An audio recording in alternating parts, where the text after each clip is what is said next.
My heart pounded like a runaway drum as I stared at the empty space on the coffee table that Christmas night, a silence so profound it swallowed every promise of warmth and joy. In that moment, as I sat among twinkling lights and festive music, I realized I had received nothing at all. No thoughtful gift, no heartfelt note from my husband, just an overwhelming void. And then, as if to seal the betrayal, my mother-in-law stepped forward, her eyes cold and accusatory, and said, "Maybe you never deserved anything." That single sentence shattered the fragile hope I'd clung to for so long, igniting a fire inside me that would transform heartbreak into a relentless quest for self-respect and vindication. I grew up believing Christmas was a time of togetherness, a season when family gathered around the tree, exchanging tokens of love and gratitude. For as long as I could remember, my own family had celebrated with a kind of magical fervor. Scented candles, carefully wrapped presents, and laughter echoing late into the night. When I married Ryan, I thought I had found someone who shared that belief, someone who cherished tradition and made every holiday a memorable celebration. We had built a life together in a cozy suburban home, complete with a fireplace that crackled in the winter and a sprawling backyard where we'd hang twinkling lights every December. I was proud of the way we celebrated our milestones and even more so of how our families had blended over the years. But as the years passed, I began to notice subtle changes in Ryan's behavior. He became increasingly distracted during our holiday preparations, his eyes often wandering off as if lost in thoughts I couldn't decipher. Our conversations, once filled with excitement about gifts and festive plans, turned curt and distant. I tried to brush it off as stress from work or the challenges of juggling responsibilities, but a nagging feeling of unease started to grow in my heart. I had no idea that behind the veneer of holiday cheer, a plan was unfolding that would leave me feeling betrayed and abandoned. That Christmas night, as the rest of our family gathered to exchange gifts, I sat quietly on the sofa, cradling my teacup, expecting at least a few small tokens of love from those I held dear. Ryan's family had arrived early, and the room was filled with chatter and the rustle of wrapping paper. I eagerly awaited my turn, hoping that Ryan would surprise me with something thoughtful, a gift that would remind me of the promises we had made to each other. But as each gift was handed out, my name was never called. I felt invisible, as if I were an afterthought in the midst of all the celebration. Finally, when it was time for Ryan to present his gift, he cleared his throat and, with a blank expression, handed me an envelope. I opened it with trembling hands, expecting a heartfelt note or maybe a small token of affection. Instead, I found nothing, a mere slip of paper that read, "Nothing." I stared at it, incredulous, as if I must have misread the words. The room fell into an awkward silence as my mother-in-law, Bernice, stepped forward. With a voice as cold as the winter wind, she said, "Perhaps you should learn that not everyone is meant to be spoiled. Sometimes you get nothing because you never deserved a gift." Her words, delivered with a sneer, cut through me like shattered glass. I felt the heat of tears stream down my face as every memory of past Christmases, the laughter, the excitement, the whispered promises of love, turned into bitter reminders of rejection. How could the woman who had always been a source of comfort and guidance now stand before me as a judge of my worth? I wanted to scream, to demand answers, but the words caught in my throat, leaving me silent and broken. In the days that followed, I retreated into solitude, overwhelmed by a storm of emotions. I replayed the scene in my mind repeatedly, the hurt deepening with every recollection of Bernice's callous tone and Ryan's indifferent expression. I began to question everything: my own worth, the authenticity of the love I thought I shared with Ryan, and the true nature of family. I couldn't understand how those I trusted most could treat me with such disregard, as if my presence were a burden rather than a blessing. My nights became a restless blur of tears and introspection. I turned to my journal, pouring out every shred of pain, every moment of disbelief, and every lingering question. Why did they do this to me? I wrote one night, my handwriting shaky with emotion. What did I do to deserve nothing? I scoured through old letters and photographs, searching for clues in the memories of happier times. I recalled the times Ryan had whispered sweet nothings and the way his eyes had sparkled with genuine affection. Had those moments been lies? Had I been nothing more than a pawn in a cruel game orchestrated by a family that valued appearances over genuine love? In the midst of my despair, I reached out to my best friend, Lisa, who had always been a pillar of strength. Over cups of tearful coffee in a quiet corner of a local cafe, I recounted the events of that fateful Christmas night. "They kept me away," I said, my voice thick with emotion. "They lied to me to protect their precious tradition, to keep me out of the spotlight."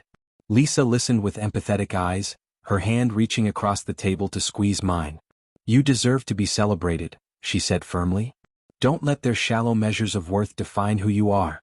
Her words sparked something within me, a small ember of defiance that slowly grew into a burning resolve. I began to plan a way to reclaim not only my dignity but also my rightful place within the family. I decided that I would confront Bernice and Ryan, that I would demand answers for the betrayal and the injustice of being left with nothing on a night that was meant to be filled with love and togetherness. One chilly afternoon, I gathered the courage to call a family meeting.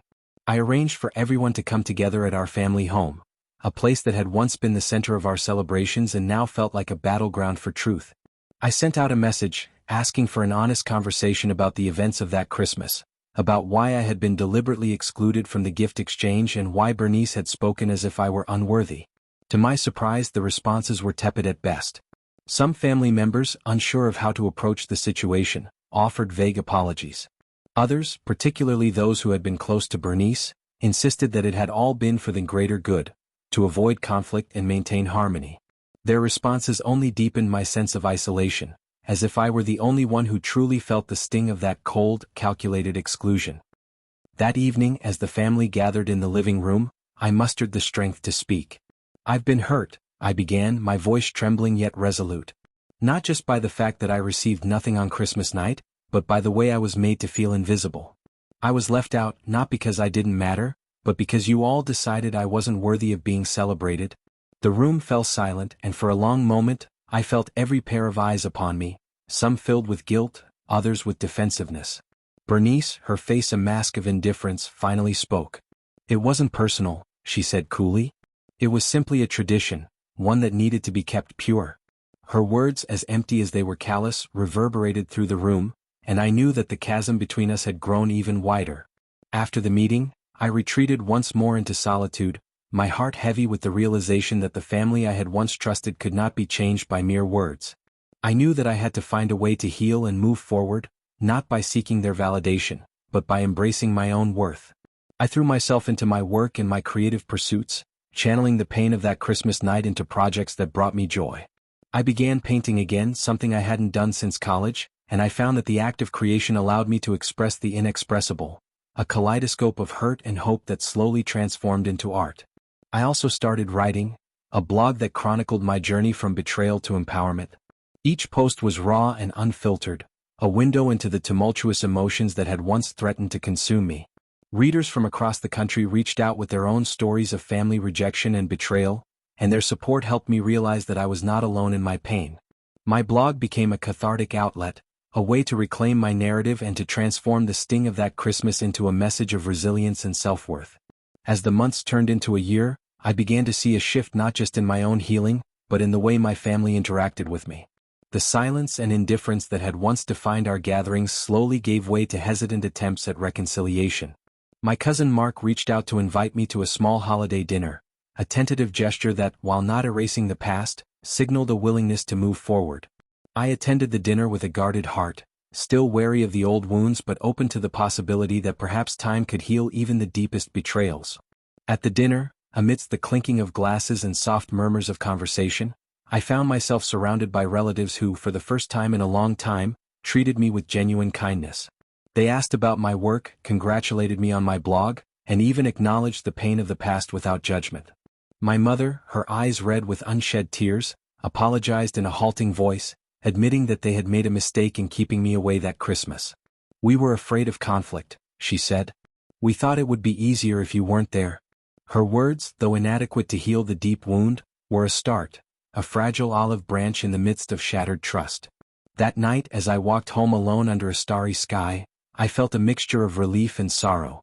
I knew that forgiveness would be a long, difficult journey, one that might never fully erase the pain, but I also recognized that holding on to the bitterness would only keep me trapped in the past. I resolved to continue my journey of healing, to rebuild my life not on the foundation of their approval, but on my own strength and determination. Over time, I began to see that the betrayal of that Christmas night had inadvertently set me on a path of self-discovery and empowerment. I learned that true strength comes not from the absence of pain, but from the courage to face it head-on and to use it as a stepping stone toward a better future. I took up new challenges, volunteering, traveling, and even exploring new career opportunities that aligned with my passions. Each new experience, every small victory, was a reminder that I was capable of so much more than the shallow judgments of my family. I eventually moved into a new apartment of my own, a small but cozy space filled with bright colors, art, and the warmth of a fresh start. I decorated it with mementos that reminded me of my journey, a framed quote that read, "Your worth is not defined by others," a painting I had created after that painful Christmas, and photos of friends who had supported me unconditionally. My home became my sanctuary, a place where I could heal and grow without the shadows of the past looming over me. My blog continued to gain traction, and I found that sharing my story helped others who had been similarly cast aside. I received emails from women who had felt invisible in their own families, from those who had been made to feel unworthy of love, and each message reinforced my belief that I had taken the right path. I organized local meetups where I spoke about my journey, and the experience of connecting with others who understood my pain was transformative. It was as if every shared story, every nod of understanding, wove a tapestry of resilience that spanned across the miles. 1 year after that fateful Christmas, I returned to the family home for a reunion that was as awkward as it was necessary. I walked through the door with a steady heart, aware of the stares and whispers, but also resolute in the knowledge that I had grown far beyond the hurt of that night. My parents greeted me with hesitant smiles, and my mother, her voice soft, repeated her apologies. My father said little, his eyes distant and regretful. But as the evening unfolded, I could see that time had begun to heal some of the old wounds, even if not completely. I spoke with my cousin Mark, who told me that many in the family now recognized the damage of their actions and wished they had embraced me instead of pushing me away. It was a bittersweet moment, a realization that while I could never fully erase the past, I could build a future defined by my own worth. That reunion was a turning point. I realized that I no longer needed their validation to feel whole. I had built a life that was vibrant and full of purpose, and I no longer measured my worth by their approval. I embraced the truth that my value came from within, the resilience I had shown, the strength I had cultivated in the face of betrayal. I began to let go of the bitterness, allowing forgiveness to seep in slowly, not for their sake but for mine. Forgiveness, I learned, was not about excusing the hurt, but about freeing myself from the chains of resentment that held me back. In the months that followed, my life blossomed in ways I had never imagined possible. I advanced in my career, receiving accolades for my work as a graphic designer and my inspirational writing. I even met someone new, a kind, gentle soul who appreciated me for who I was, who valued honesty and kindness above all else. With time, I allowed myself to open up to the possibility of love, while always keeping my boundaries firm. Every day I felt a little more confident, a little more in control of my destiny. I discovered that my journey, marked by that painful Christmas lie, had made me stronger, more compassionate, and more determined to create a life that was truly my own. Looking back now, as I sit in the soft glow of my apartment at night, I realize that the lie that was meant to keep me away from my family did not define me. It propelled me toward a journey of self-discovery and empowerment. I have learned that the true meaning of family is not measured by blind tradition or superficial gestures, but by the genuine love and respect we offer one another. I have learned that even the deepest wounds can lead to the most profound healing when we choose to rise above them. My story is one of betrayal and heartache, yes, but it is also a story of resilience, growth, and the unyielding power of self-worth. Every scar on my heart, every tear shed on that cold Christmas night, now serves as a reminder of how far I have come. I have reclaimed my voice, my dignity, and my future. I no longer allow the actions of others to define my worth. I define it for myself with every new step I take toward a brighter, more authentic life. My journey continues, and though the memories of that painful night may never completely fade, they no longer hold me captive.